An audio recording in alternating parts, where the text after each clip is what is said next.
Breaking news చూస్తున్నాం. పూలే ప్రజాభవన్లో ఇవాళ సాయంత్రం 6 గంటలకు ఎమ్మెల్యేలకు ఎమ్మెల్సీలకు నీటిపారుదల కృష్ణా వాటర్ అంశాలపై పవర్ పాయింట్ ప్రెజెంటేషన్ నిర్వహించనున్నారు.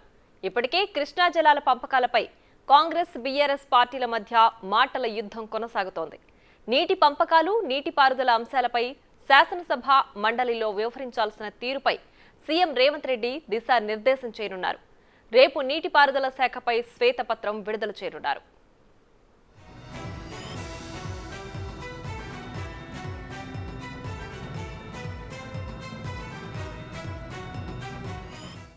ఇదే అంశానికి సంబంధించి మరింత సమాచారం మా ప్రతినిధి వెంకట్ లైవ్ లో అందించడానికి సిద్ధంగా ఉన్నారు. వెంకట్, చెప్పండి, ఎమ్మెల్యేలు ఎమ్మెల్సీలకు రేపు విడుదల చేయబోయే నీటిపారుదల శాఖపై శ్వేతపత్రం విడుదలకు సంబంధించి అందరికీ దిశానిర్దేశం చేయనున్నారు కదా సీఎం రేవంత్. దీనికి సంబంధించి పూర్తి డీటెయిల్స్ ఏంటి?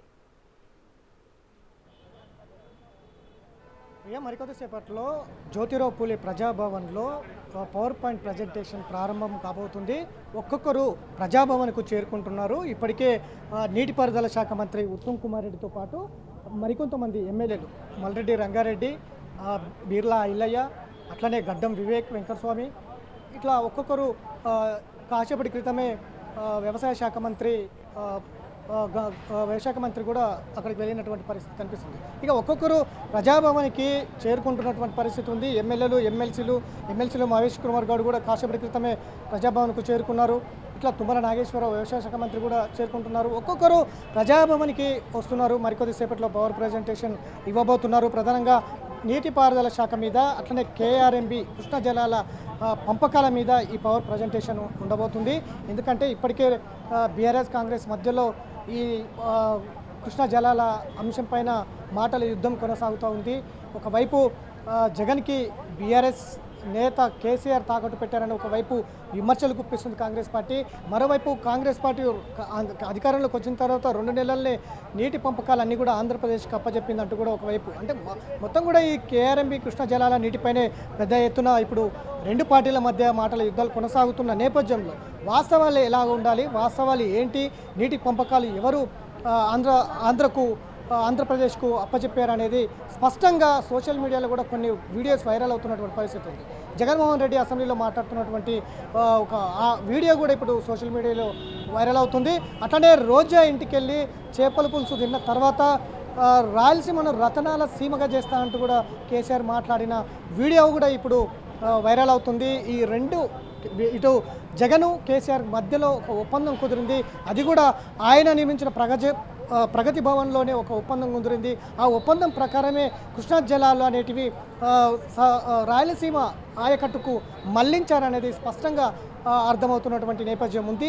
అందుకనే ఇప్పుడు గెలిచినటువంటి మొత్తం కాంగ్రెస్ ఎమ్మెల్యేలకు అందరికీ కూడా ఈ కృష్ణా జలాల సంబంధించి, అట్లనే రేపు అసెంబ్లీలో ప్రవేశపెట్టే నీటిపారుదల శాఖ మీద ఒక శ్వేతపత్రం విడుదల కాబోతుంది. కాబట్టి రేపు అసెంబ్లీలో ఏ విధంగా వ్యవహరించాలి, ఈ ఎమ్మెల్యేలందరూ కూడా ఒక అవగాహన కావాల్సిన అవసరం ఉంది. 10 ఏళ్ల కాలంలో ఏం జరిగింది, ఎంత అప్పులు జరిగాయి, ఎంత ఖర్చు జరిగింది, ఎంత అభివృద్ధి జరిగింది, ఎక్కడెక్కడ అభివృద్ధి జరిగింది అనేది ఒక స్పష్టత తెలుసుకోవాల్సిన అవసరం ఇప్పుడు ఎమ్మెల్యేలకు ఉండాల్సిన అవసరం ఉంది. కాబట్టి రేపు ముఖ్యమంత్రితో పాటు అఖిలపక్షంగా మొత్తం మేడిగడ్డకు వెళ్తున్నారు.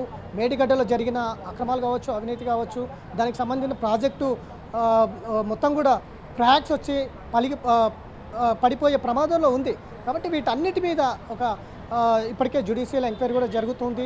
ప్రాథమికంగా ఒక నివేదిక కూడా ఇచ్చింది. కాబట్టి ఇదంతా ఒక ప్రొసీజర్గా జరుగుతున్నటువంటి పరిస్థితి ఉంది. ఇదే అంశం పైన, ఇదే కృష్ణా జలాల పంపకం పైన కేసీఆర్ ఈ నెల 13న నల్గొండలో భారీ బహిరంగ సభ కూడా నిర్వహిస్తున్నారు. ఇది ఇప్పటికే ఆ బహిరంగ సభను నిరసిస్తూ కాంగ్రెస్ కిసాన్ ఒక వింగ్ మొత్తం కూడా రేపు రాష్ట్ర వ్యాప్తంగా నిరసనలు కూడా పిలుపునిచ్చింది. కేసీఆర్ దిష్టిబొమ్మలు దగ్ధం చేయాలని కూడా రాష్ట్ర వ్యాప్తంగా పిలుపునిచ్చిన నేపథ్యం ఉంది. కాబట్టి ఇట్లా ఈ మొత్తం కృష్ణా జలాల మీదనే మొత్తం కూడా రాష్ట్ర రాజకీయాలు తిరుగుతున్నాయి. కాబట్టి వాస్తవాలన్నీ కూడా ప్రజల ముందు ఉంచేందుకు ప్రభుత్వం సమాయత్తమవుతుంది. రేపు అసెంబ్లీలో శ్వేతపత్రం విడుదల చేసి కృష్ణా జలాల అంశాలకు సంబంధించి కావచ్చు, ఈ 10 ఏళ్ల కాలంలో జరిగిన నీటిపారుదల శాఖలో అవినీతి అక్రమాల గురించి కావచ్చు, తప్పిదాల గురించి కావచ్చు, వైఫల్యాల గురించి కావచ్చు, మొత్తం కూడా ఒక శ్వేతపత్రం రూపంలో ప్రజల ముందు ఉంచేందుకైతే ప్రభుత్వం సమాయత్తమవుతుంది. ఇంకా మరికొద్ది సేపట్లో మా ఎమ్మెల్యేలందరూ కూడా ప్రజాభవన్కు చేరుకుంటున్నారు. ఇక 7:30 ప్రాంతంలో అయితే ముఖ్యమంత్రి ప్రజాభవన్కి వస్తున్నారు. మొత్తం గెలిచిన 64 మంది ఎమ్మెల్యేలు ఇక్కడికి వస్తున్నారు. ఆ అందరు ఎమ్మెల్యేలు ఎమ్మెల్సీలను ఉద్దేశించి ఆయన రేపు శ్వేతపత్రం విడుదల చేస్తున్నారు. దాని మీద నీటిపారుదల మీద, అట్లనే కృష్ణా జిల్లా పంపక పైన ఉత్తమ్ కుమార్ రెడ్డి, రేవంత్ రెడ్డి ఇద్దరు కూడా పవర్ ప్రజెంటేషన్ ఇచ్చే అవకాశం అయితే కనిపిస్తుంది ప్రియా.